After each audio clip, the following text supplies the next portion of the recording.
¿Qué está pasando en Venezuela? Explicación no cómoda. La crisis en Venezuela lleva años siendo una realidad y cada día se agrava aún más. Hiperinflación, desabastecimiento, migraciones masivas, racionamiento, disturbios y una criminalidad altísima. Una crisis económica que, naturalmente, también es política. El último episodio de esta ha sido la autoproclamación de uno de los líderes de la oposición, Juan Guaidó, como presidente interino del país. Sin que haya habido elecciones ni nada, simplemente salió, se puso delante de un atril y dijo que ahora él era el presidente. Así de fácil y así de increíble. ¡Juro!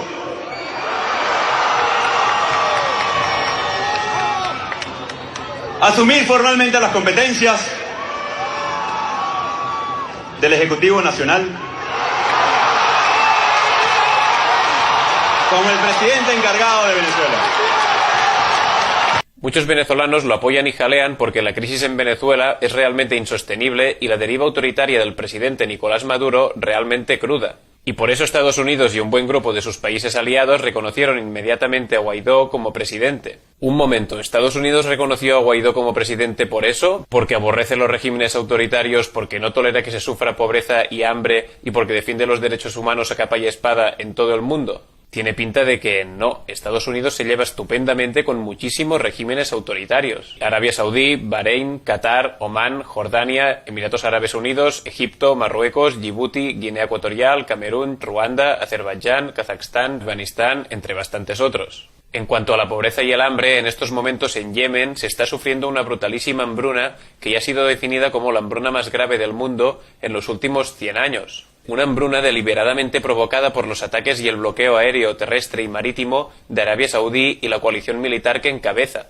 ¿Y de qué país recibe apoyo esta coalición militar? De Estados Unidos. Por tanto, a Estados Unidos le importan bien poco la pobreza y el hambre.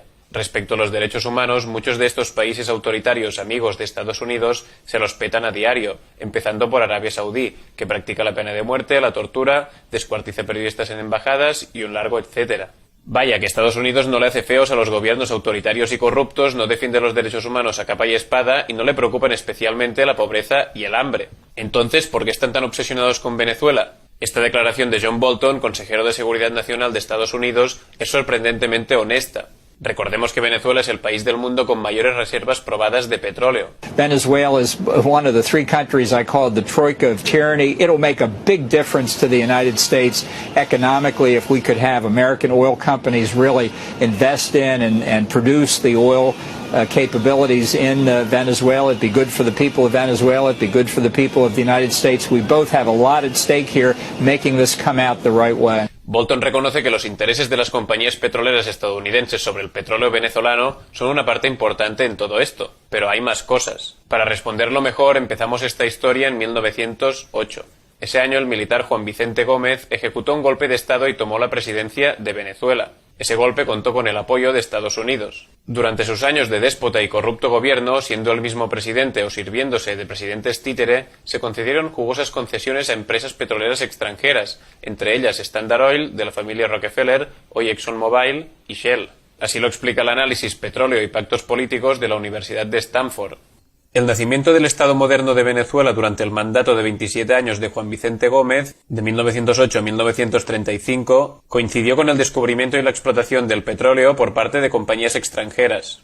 Multinacionales y gobierno estadounidense fueron esenciales en la formación de las estructuras autoritarias modernas. La relación era directa. Gómez tomó el poder con un golpe de Estado respaldado por Estados Unidos en 1908 y utilizó las compañías petroleras para mantener la estabilidad de su gobierno por casi 3 décadas. A cambio de dar a las empresas concesiones baratas para la explotación de petróleo y una legislación favorable, Gómez recibió ingresos crecientes que le permitieron equipar al primer ejército nacional, expandir la burocracia del Estado, levantar carga fiscal a las élites y desarrollar un sofisticado aparato represivo. Y este otro estudio, Nacionalización del petróleo en Venezuela, del Journal of Peace Research, concreta esta relación con datos. Desde el inicio, el sector del petróleo en Venezuela estaba completamente monopolizado por grandes corporaciones petroleras. En 1929, Standard Oil of California, SoCal y Gulf juntas poseían el 54,8% de la producción y Shell el 45% restante. En 1932, Standard Oil of New Jersey, ESO, más tarde Exxon, se hizo cargo de los intereses de SoCal. Desde entonces, estas tres compañías fueron las dominantes en el negocio del petróleo en Venezuela. Se estima que las condiciones ofrecidas a las petroleras durante esos años fueron las más favorables para las empresas extranjeras en toda América Latina. Depuesto este dictador en 1935, se alternaron durante unos años gobiernos militares y democráticos en los que las condiciones para las petroleras extranjeras cambiaron poco o nada. Pero este periodo terminó con la llegada al poder de otro dictador, el militar Marcos Pérez Jiménez. Pérez Jiménez se ganó rápidamente el respaldo de Estados Unidos por dos motivos: su implacable represión a los grupos comunistas y su generosidad con las empresas petroleras estadounidenses. Tanto es así que Estados Unidos le concedió la medalla Legión al Mérito en 1954. En política exterior, Pérez Jiménez tomó una posición anticomunista y alineó al país con Estados Unidos. También atrajo inversiones y concedió generosos contratos a petroleras estadounidenses. Estados Unidos dio las gracias al dictador otorgándole la medalla Legión al Mérito, el mayor reconocimiento de la nación a personas extranjeras. A pesar del apoyo estadounidense, su corrupción y mal gobierno pronto fueron insostenibles y en 1958 la dictadura de Pérez Jiménez cayó.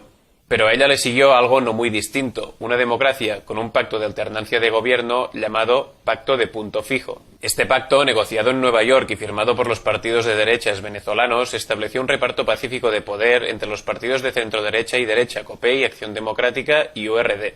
Este fragmento ayuda a entender el contexto del momento, unos años en que los Estados Unidos estaban dispuestos a casi todo para defender los intereses de sus petroleras en el mundo.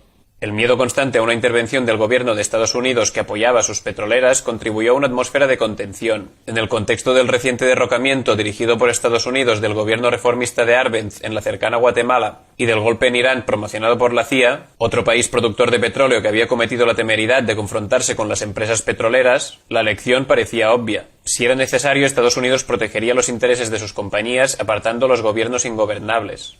Así que el Pacto de Punto Fijo se encargó de garantizar los intereses de Estados Unidos y sus petroleras. Esta alternancia de gobiernos se alargó cerca de 40 años, hasta que en 1998 Hugo Chávez ganó las elecciones.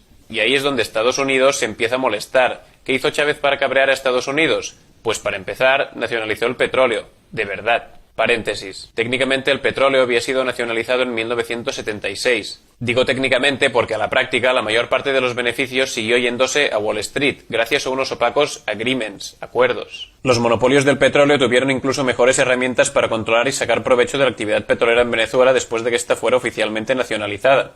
Las exconcesionarias siguieron siendo responsables de 3/4 partes de las exportaciones de petróleo del país. Pues eso, que se había nacionalizado el petróleo, pero no lo importante, sus beneficios. Fin del paréntesis. Pues bien, Chávez empezó a nacionalizar los beneficios del petróleo, con lo que muchas empresas extranjeras, mayoritariamente de Estados Unidos, pero también de otros países, tuvieron que ver cómo sus beneficios se reducían y algunas incluso se marcharon. Otra de las cosas que molestó a Estados Unidos fue que Chávez dio mucha fuerza a las organizaciones CELAC, Comunidad de Estados Latinoamericanos y Caribeños, y UNASUR, Unión de Naciones Suramericanas, cuyo objetivo es la cooperación y emancipación de las naciones latinoamericanas. Estas dos se encuentran en contraposición con la OAS, Organización de los Estados Americanos, que incluye a Estados Unidos y Canadá, tiene su sede en Washington y está muy dominada por los intereses de las dos potencias del norte. Finalmente, Chávez promovió Petrocaribe, una alianza entre Venezuela y una quincena de países caribeños para que estos puedan comprar petróleo venezolano con preferencia y condiciones especiales y así reducir su dependencia de Estados Unidos. Chávez también tuvo una cercanía y simpatía con Cuba y un discurso antiimperialista ante las injerencias de Estados Unidos en Venezuela y los demás países de América Latina que irritaba profundamente en Washington. En resumen, primero con Chávez y después con Maduro, esos 100 años de relaciones provechosas con una Venezuela dócil y obediente terminaron de golpe. ¿Y qué hizo Estados Unidos? Bueno, pues resulta que en 2002 Chávez sufrió un golpe de Estado. Aunque Estados Unidos siempre ha dicho que no lo promocionó, hay algunos hechos que hacen dudarlo. 1. Representantes de la administración Bush se reunieron con líderes de la oposición que lideraron el golpe semanas antes de que éste se produjera y estaban de acuerdo en que Chávez debía ser apartado. 2. Una persona del Departamento de Defensa dijo sobre su relación con los golpistas: no estábamos disuadiéndolos, mandábamos señales informales, sutiles, de que no nos gusta ese hombre. 3. Jimmy Carter, expresidente de Estados Unidos, declaró en 2009 que probablemente Estados Unidos había estado detrás del golpe. Pero el golpe fracasó y Chávez pudo volver a la presidencia, y parece que entonces Estados Unidos optó por otra táctica. Lo deja bastante claro este cable mandado por la Embajada de Estados Unidos en Venezuela en 2004 y filtrado años después por Wikileaks. En agosto de 2004, el embajador trazó la estrategia de 5 puntos para guiar las actividades de la Embajada de Venezuela por el periodo 2004-2006, específicamente del referéndum a las elecciones presidenciales de 2006. La estrategia consiste en 1. Fortalecer las instituciones democráticas. 2. Penetrar en la base política de Chávez. 3. Dividir el chavismo. 4. Proteger los negocios vitales de Estados Unidos. Y 5. Aislar internacionalmente a Chávez. Una estrategia con todas sus fases detalladas para apartar a Chávez. En este mismo cable también se dice que instituciones de Estados Unidos hicieron llegar millones de dólares a grupos de la oposición venezolana. Otro cable, este de 2008, decía esto. La Embajada de Caracas pide apoyo al Departamento de Estado para ejecutar su plan de comunicaciones estratégicas. El objetivo de este plan es influenciar el ambiente informativo en Venezuela. Y ya en 2014, Estados Unidos pasó a las sanciones, justificadas en eso de los derechos humanos y la democracia, que no se puede creer nadie. Obama las empezó y Trump las está endureciendo mucho. Estas sanciones consisten, entre otras, en bloqueos de activos en el extranjero, negación de visados, embargos y bloqueos a la financiación en los mercados internacionales y en las transacciones financieras. Sanciones y bloqueos que, lejos de ayudar a la población venezolana, la dejan más pobre, más aislada y más vulnerable, una manera curiosa de preocuparse por el país. ¿Y por qué Estados Unidos interfiere de esta forma en Venezuela? Aparte de querer recuperar control sobre el petróleo venezolano como nos reconocía Bolton al principio, pues porque Estados Unidos tiene miedo. ¿Qué teme Trump y ha temido desde hace años Estados Unidos? Pues el grandísimo poder que tendría Venezuela en la región si el precio del petróleo empieza a subir, un petróleo gestionado por un gobierno que no le baila el agua a Washington y que se posiciona rotundamente por la emancipación de los países latinoamericanos. En resumen, Venezuela es, si no cambia su gobierno, una seria amenaza para la influencia de Estados Unidos en Latinoamérica. Se puede ser crítico con Chávez, Maduro y con todo el gobierno de Venezuela. Su gestión, su corrupción, su represión, su socialismo de petrodólar, por supuesto. Y es perfecto que sea así. Pero ello no puede significar estar a favor de una intromisión de Estados Unidos en su modo imperio, que es lo que está haciendo en estos momentos de forma descarada. Los venezolanos lo saben muy bien, pero parece que al resto del mundo se le olvida. Es la misma historia que tantas otras veces, y si tiene el mismo final de siempre, políticos temerarios, medios acríticos y opinión pública seremos muy responsables. Un pato